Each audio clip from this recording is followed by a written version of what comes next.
She posted, "Girls' night out, don't need permission from anyone." Then tagged her ex in the location. I didn't comment, just packed her stuff and left it by the door.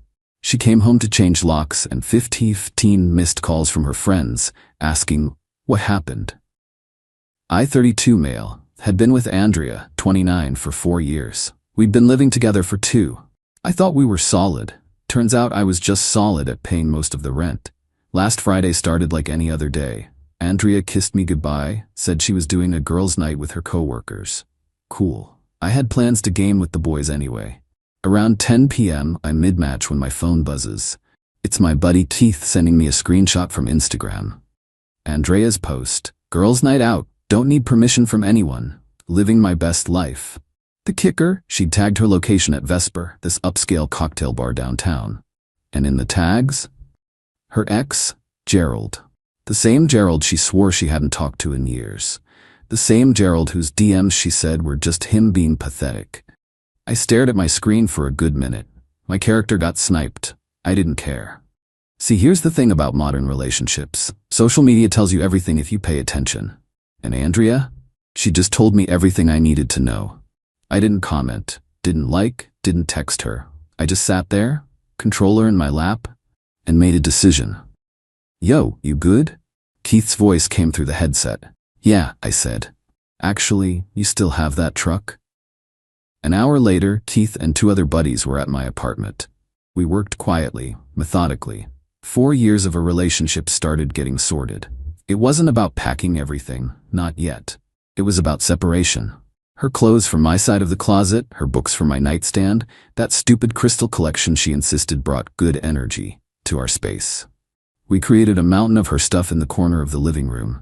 Her yoga mat, her coffee maker, the fancy one she had to have, all of it. I left her essentials in place for the morning. Toiletries, her work clothes for Monday, her laptop. I'm not a monster, but the message was going to be clear. The hardest part was her cat, Jasper. I loved that cat. But Jasper was hers before we met, so I just made sure his food and water were full. I gave him a scratch behind the ears and told him things were about to get weird. By 2 a.m., the apartment was half mine again. Her presence was contained to a pile of boxes and bags. The boys helped me move my PlayStation and work setup into the spare bedroom, and I threw a clean set of sheets on the bed in there. The master bedroom felt cold and empty. Perfect. The lease was in my name only. She'd never wanted to be added, said it was too much commitment. Funny how that worked out. I finally checked my phone. 3 texts from Andrea, 11:40 p.m. Having so much fun, don't wait up. 12 m, might crash at Anne's place. 45 m, actually coming home, see you in a bit, babe. I didn't respond. Instead, I called my cousin, who's a paralegal. Woke him up, he owed me one. I explained the situation, told him she'd lived here for 2 years, but wasn't on the lease.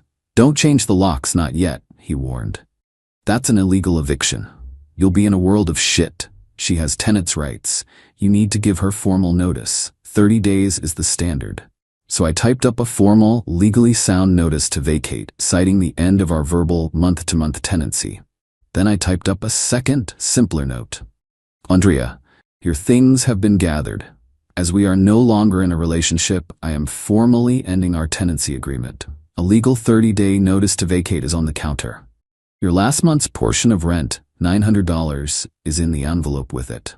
I will be sleeping in the spare room for the duration of the notice period. Please respect my privacy. Don't contact me except for arrangements regarding the move. Ethan. I put the note on her pillow, went to the spare room, locked the door, and for the first time in months, I slept like a baby. Update 1, I woke up to 47 missed calls. 19 from Andrea, starting at 6 a.m. The rest from her friends, her sister, even her mom. I didn't answer any of them. But the texts, oh, the texts were a masterpiece of manipulation. What the fuck, Ethan? Why is all my stuff in a pile? What is this?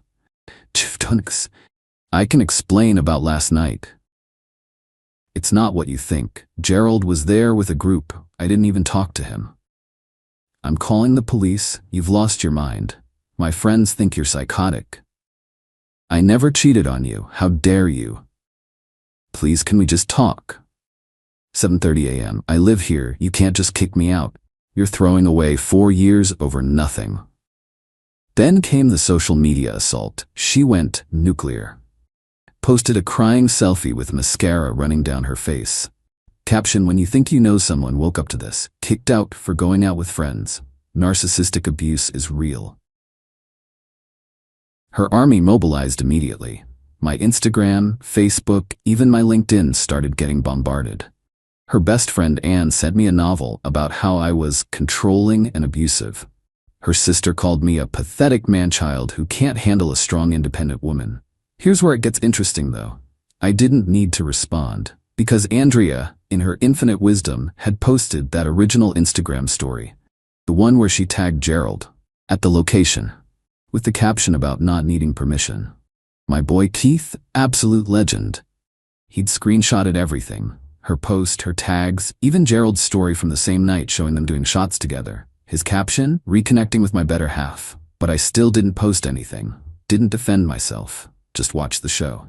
Around noon, Andrea showed up with Anne and 2 guys I didn't recognize. They pounded on the main door. I opened it, staying calm. You can't do this. Andrea screamed, trying to push past me. I blocked the door. I'm not doing anything, Andrea. I'm sleeping in the spare room. You have 30 days. It's all legal. I'm calling the cops, she shrieked. I already did, I said calmly. Told them there might be a disturbance. 2 officers showed up within 20 minutes. I had called the non-emergency line earlier to give them a heads up about a volatile domestic situation and a potential false report. Sir, what's going on here? The older officer asked. She lives here, I said. We broke up. I've given her a formal 30-day notice to vacate as required by law. All her things are here. I'm staying in a separate room. She's upset about the breakup. He's trying to illegally evict me. Andrea yelled. I've lived here for 2 years. The officer looked at her, then back at me. Ma'am, he's correct. If you're not on the lease, he's the primary tenant. Giving you 30 days written notice is the proper procedure. As long as you have access to the apartment and your belongings for that period, there's no crime here. This is a civil matter. The younger officer looked at my documentation. The lease in my name, a copy of the notice. It was all above board. Andrea lost it. Started screaming about her rights, about common law marriage, not a thing in our state, about how I was abusing her. Anne was recording everything, threatening to expose me online. Ma'am, the older officer said calmly, you can stay here for the notice period, or you can leave. But you need to lower your voice. If you continue to cause a disturbance, we'll have to ask you to leave for the day. Defeated, she and her crew packed what they could fit in Anne's car. Andrea was sobbing, playing victim to the hilt. As they drove away, she screamed out the window, "You'll regret this. Everyone's going to know what kind of person you are." She was right about one thing. Everyone was about to know what kind of person someone was. Just not me. Because what Andrea didn't know was that Gerald, he wasn't single, he was engaged to a woman named Alice who was currently on a business trip to Seattle. And Alice? She followed me on Instagram. We'd met at a few social events. She'd always been cool. So when Alice DM'd me that afternoon asking, "Hey, is this why Andrea is saying she's homeless?" Send screenshot of Gerald's story. I simply replied, "I think you and I should talk." Update 2. Alice called me within 5 minutes. She was surprisingly calm for someone who'd just discovered her fiancé was reconnecting with his better half while she was out of town. "I had a feeling," she said. "He's been weird about his phone lately, changed his passcode, said he was working late a lot." "I'm sorry," I said, and I meant it. Alice didn't deserve this. "Don't be. You just saved me from marrying a cheater." We talked for an hour. Turns out Gerald and Andrea had never really stopped talking. Alice had found old texts, but Gerald gaslit her, said Andrea was obsessed with him and he was just being polite. Sound familiar? Alice was still in Seattle, but had access to their shared apartment's security system. She told me she'd have to look through the footage when she had a moment. She was changing her flight, coming home Monday instead of Wednesday. Meanwhile, the social media war was escalating. Andrea had posted 3 more times, each more dramatic than the last. She'd started a GoFundMe titled "Starting Over After Domestic Abuse." Goal, $5,000. She'd raised $230, mostly from her mom and sister. But here's where Andrea fucked up. In her rage, she'd forgotten that mutual friends existed. And those mutual friends? They'd been at Vesper that night. My phone rang. It was Roger, a friend from my gym who happened to bartend at Vesper. Bro, I can't send you anything official. I'd get fired. But I'm telling you, your girl was here last night with that Gerald dude. All over each other. He sent me a photo of the security feed from his phone. It's blurry as hell, but it's them. She paid too. The bill was almost $300. The bill showed timestamps. 10:17 p.m. 2 cocktails. 11:03 p.m. another round. 11:45 p.m. top shelf shots. 12:30 a.m. more drinks. Total damage $287. Charged to the supplementary credit card on my account, the one for shared household expenses.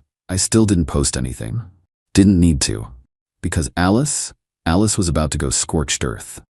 On Sunday evening, Alice DM'd me a clip. He didn't know I could access the system from my phone. It was time-stamped 3:47 a.m. Friday night. Gerald and Andrea entering his apartment together. Then another clip. 4:15 a.m. Andrea leaving in his t-shirt. The same shirt Alice had bought him for his birthday.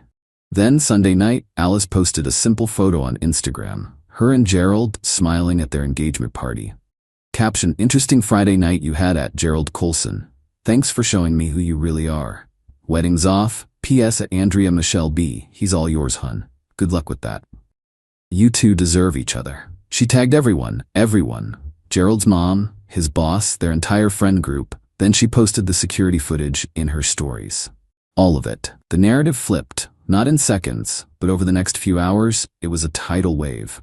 Andrea's crying selfies suddenly looked real different next to security footage of her going home with an engaged man. Her GoFundMe got reported for fraud. The comments on her posts turned brutal. So you cheated and got kicked out? Play stupid games. Imagine being this delusional. Team Ethan Tibia. Alice deserves better, so does Ethan. Gerald went into damage control mode. Posted some word salad about miscommunications and taking time to reflect on his choices. His boss commented, "Let's discuss this Monday." Yikes. Andrea tried to salvage it, posted a long rambling note about how women should support women and how everyone was missing the point. She claimed I was controlling, that I'd isolated her from friends, that she went out with Gerald in a group, conveniently ignoring the security footage. Then came the voicemails I'd been ignoring. They were something. I saved every single one, for documentation. Monday morning came with a new development. An email from Andrea's mom. "Ethan, I'm disappointed in how you've handled this situation. Andrea made a mistake, but this public spectacle? That's not the man I thought you were. She's staying with me now, barely eating, can't stop crying. Is this really what you want? To destroy her over one mistake? Think about what you're doing." One mistake? That's what months of emotional cheating, financial deception, and public humiliation had been reduced to. One mistake. I didn't respond to Jean either, but I did finally make one post. A simple Instagram story. Life update. Single, apartment to myself, realize my worth. Sometimes the trash takes itself out.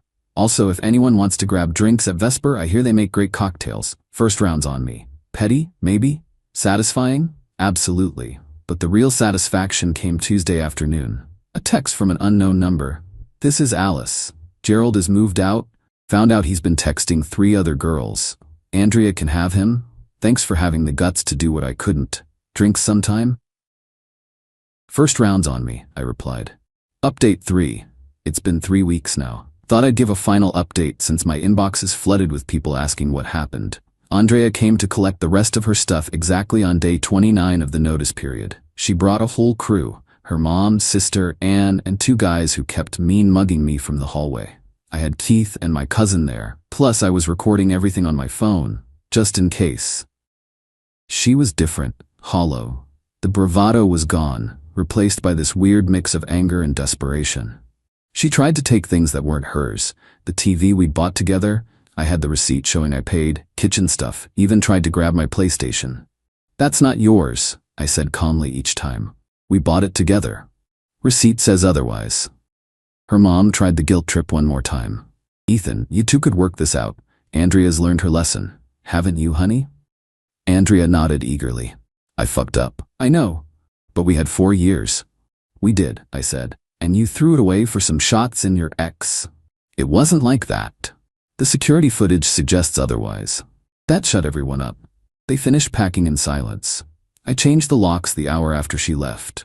As her mom's van pulled away, Andrea was crying. Anne flipped me off on the way out. Classy to the end. Here's where it gets interesting, though. Remember Alice? We did get those drinks. And then dinner. And then, well, we've been hanging out. Nothing serious yet. We're both dealing with trust issues for obvious reasons. But she's cool, funny, actually has her shit together. Weird how the universe works sometimes. The Gerald situation imploded spectacularly. Turns out when Alice posted those security clips, Gerald's other side pieces came forward. Dude was juggling 4 women, including Andrea and Alice. Lost his job when his boss found out he'd been using the company expense account for some of these dates. Last I heard, he moved back in with his parents. Andrea? She lasted 2 weeks at her mom's before the Gerald thing fully unraveled. He'd been telling her he was going to leave Alice for her. Classic. When she found out about the other women, she had another public meltdown. Posted this long thing about narcissistic men and emotional manipulation. The irony was lost on her. She tried reaching out last week. New approach, sent a long email about how she's been in therapy, realized she has attachment issues and self-sabotaging tendencies. Wanted to meet for coffee to apologize properly. I didn't respond. Her GoFundMe got taken down after multiple people reported it. She had to return the money. The narcissistic abuse narrative died when enough people who were at Vesper that night commented on her posts, confirming they saw her and Gerald all over each other. Hard to claim abuse when you're on video grinding on your ex. My favorite part? Andrea's LinkedIn. She updated it to say she's taking time to focus on personal growth and healing. Translation: unemployed. Apparently showing up to work hungover and crying for 2 weeks straight isn't great for job security. Who knew?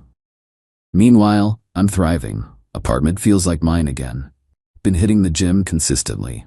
Got a promotion at work. Turns out not being stressed about your relationship does wonders for productivity. A week after she moved out, Andrea texted me asking if I could watch Jasper for a while, as her mom's allergies were bad and she couldn't afford the pet deposit on the room she was renting. I told her to bring him over. He seems happier too. People keep asking if I regret how I handled it. If I should have talked to her first, given her a chance to explain. Here's the thing. There was nothing to explain. She made a choice. Posted it publicly. Tagged him. Literally announced to the world that she didn't need permission from anyone while cheating on me. The disrespect was so blatant, so public, that any conversation would have just been her trying to gaslight me into accepting it. Sometimes the best response to disrespect is simple. Remove yourself from the equation. No drama. No big confrontation. Just serve the papers and get your life back. Oh, and for everyone asking, yes, I kept the receipts, all of them. The credit card statements showing she spent my money on dates. The screenshots of her telling her friends I was boring and she missed the excitement of her ex. The video of her admitting to Anne that she'd been texting Gerald since January, but I never posted any of it. Didn't need to. The truth has a funny way of coming out on its own. Last thing, yesterday I ran into Andrea's coworker at the grocery store. She pulled me aside and said, "Just so you know, we all knew." She wasn't subtle about it.